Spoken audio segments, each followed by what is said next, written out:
ನಿವೃತ್ತರಾಗಿ ವರ್ಷ ಕಳೆಯುತ್ತಾ ಬಂದರೂ ಕ್ವಾರ್ಟರ್ಸ್ ಖಾಲಿ ಮಾಡದ ಪ್ರಾಂಶುಪಾಲ. ಕಿತ್ತೂರು ರಾಣಿ ಚೆನ್ನಮ್ಮ ವಸತಿ ಶಾಲೆಯಲ್ಲಿ ನಿವೃತ್ತ ಪ್ರಾಂಶುಪಾಲನ ದರ್ಬಾರ್.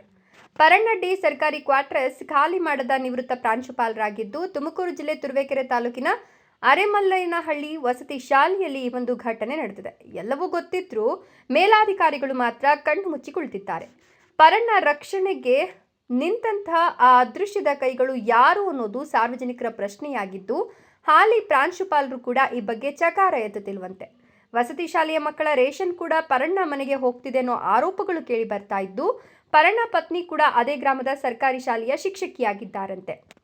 ಇನ್ನು ಸರ್ಕಾರಿ ನಿಯಮವನ್ನ ಗಾಳಿಗೆ ತೂರಿ ಪತಿ ಪತ್ನಿ ಇಬ್ಬರಿಂದಲೂ ಕೂಡ ಸರ್ಕಾರಿ ಸವಲತ್ತನ್ನ ದುರ್ಬಳಕೆ ಮಾಡ್ಕೊಳ್ತಿರ್ತಕ್ಕಂಥ ಆರೋಪ ಕೇಳಿ ಬರ್ತಿದೆ.